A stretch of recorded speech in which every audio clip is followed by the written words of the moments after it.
I'm meeting lots of people now, not just the sort of 10,000 millionaires who have gone, and the capital flight from this country will severely affect our treasury and our economy, but just ordinary people. You know, when I do my radio show, people messaging or phoning in going, yeah, I can't believe I'm saying this, but I've decided this isn't for me anymore. We're going to, my wife and I are moving to Poland. We're moving to Hungary. People are now especially attracted to those high trust integrated societies. Yeah. That once upon a time, that once upon a time, 10 years ago, moving to Poland, be like, why did we go to that poor backwater? Now it's sort of, really desirable because of the safety, because of the sort of conservative values. And it is becoming a thing. There's definite flights. And I kind of put myself in a lower version of that because I'm getting out of London.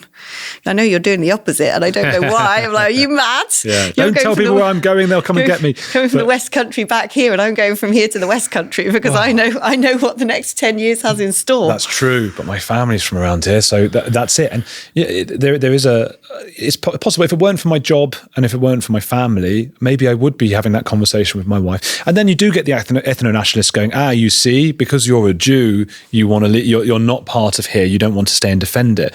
To which I say, well, good luck with that when you're hanging from a tree, mate, because you can fight a war. This isn't a war. We're democratically going to lose our country. And when that happens, we've got to go. You and I are fighting, because it's always anonymous trolls who say that. We are fighting. We put our faces and our names out there every day, put ourselves in real trouble. And people have the gall to say to us, or if I dare say, maybe we need to leave. And I'm not leaving, by the way, for everyone. So I'm not. But I do want to I couldn't get it, an Argentinian visa, just in case. And people still say, have you ever done that thing where you've looked online at have you got your backup country? Is Argentina your backup country then? What do you mean by online?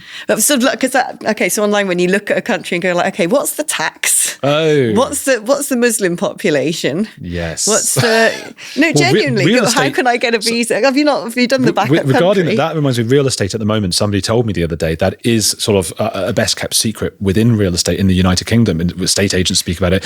It's values of houses are now about where there are fewer people Mosques. who are, well, Well, but now they're adding another one to the Lake Districts, and people, what's that going to do to that? But you're right. Argentina is just because that's where my wife's from. So, and I speak the language, and I lived there before, and would have family out there through her, and that would be the case. But get that back up, get it. Just in case, although it's often too late, isn't it? By the time there is that kind of, let's say the independent, which is the Muslim party, the independent party were to gain power in 3 or 7 years' time, I think Trump or his future, whoever takes over from Trump, would probably close off people coming from Europe. They wash their hands of us. I think it's very clear the message coming from the White House, which is Europe, save yourself. We're not going to do it for you. Well, why would they open the doors to us if we're now a Muslim country? And you're supposed to be the vanguard of Western civilization. What are you allowing to happen? And is it fear-mongering? It isn't, because you look at the patterns in history and you can see what's gone on.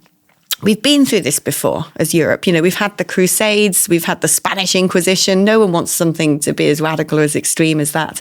But we do need to get to a point where we say the domestic culture is the majority culture, it's the superior culture, it is the only culture. Mm-hmm. And I think if we were to make it's about choosing the positive route, not the negative route. So not saying, right, all you people we're going to categorize you as other and we want to deport all of you. Well, no, because you literally don't know, okay?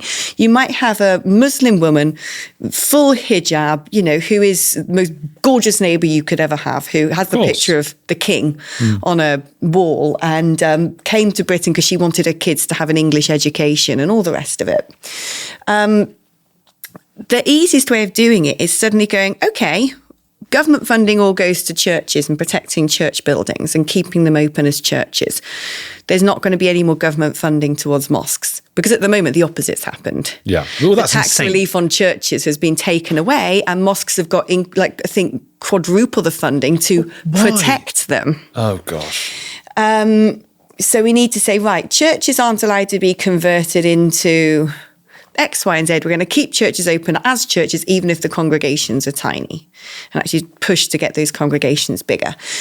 The school system is going to be Church of England schools or, secular schools. No more Muslim schools, no more faith schools unless it's Church of England, because that's can't get rid our of faith national schools. religion. They Why won't. not? They won't. Yeah, but they should do. Can you imagine the pushback from all the Hindu, the Sikh ones, the Jewish ones? But do they have that many? Are there Hindu, like gazillions of Hindu faith schools? And actually, do you know what? If that's the case and they suddenly go, right, because my kid can't go to a Hindus only school, we're going to move back to India. Fine, you weren't integrating. So this is my argument. If you actually put all of your weight behind your domestic culture in a positive way, and, you know, you have school assemblies with a Christian overtone to them. You have churches that are being preserved. You have, you know, the BBC goes wild on Lent instead of Ramadan. Yeah. You know, if you, and then if you say on the other side to other religions, let's say, for instance, Islam's the only one really to be concerned about, but your services all have to be in English so they can be monitored to make sure that there's no radical preaching going on. Which there is. That to me is just safeguarding. And it should be perfectly within the gift of the British people to ask for that.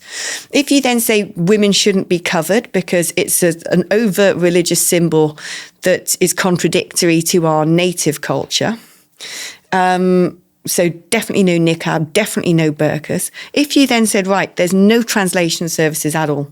If you go to a doctor's appointment, you either have to find a member of your family to translate for you, or you use your app on your phone, or you learn English.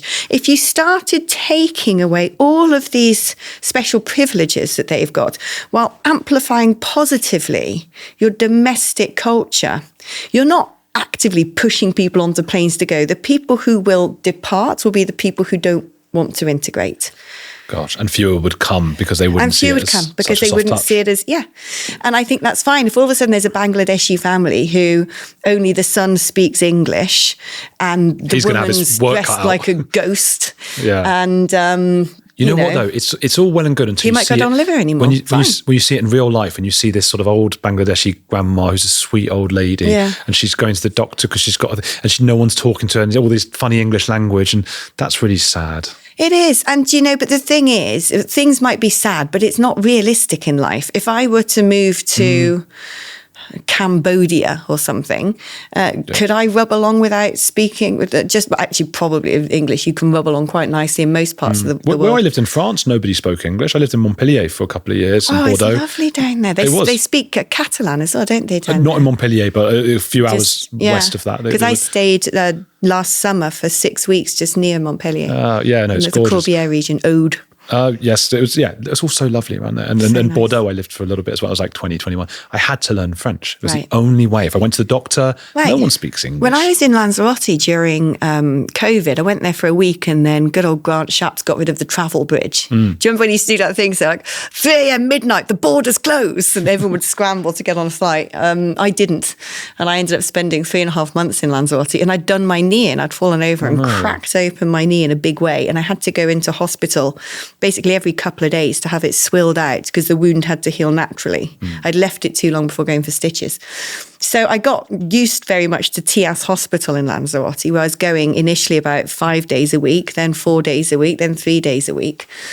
They didn't speak a word of English. They wouldn't speak English to me. So if I wanted to communicate with them, I had to use the app on my phone or start learning some sentences in Spanish. And before going to the appointment, I think, right, I want to ask them a question about this. I'm going to have to find out how I do that in Spanish. And I'd sort of have it written on my phone in advance because unfortunately I never learnt Spanish. But what's wrong with that? And there are silos in or near where I lived in Bordeaux, of course, where there are just loads and loads of English people. And in parts of Spain, of course, loads of different parts of Spain, where they don't learn Spanish and don't have to learn Spanish, and they don't, and the Spanish don't like it, and it's not good for Spanish culture. What's funny is the very middle class people who would say, oh, but you know, you can't force these Muslims to not wear their hijabs and not eat it's all culturally enriching. Would then look at people in Benidorm who don't, you know, who aren't on the sangria and tapas and speaking perfect Spanish as like scum of the earth. How dare you go there and want to drink lager and eat fish and chips, you scumbags? And it's like, all right, okay. That's the problem.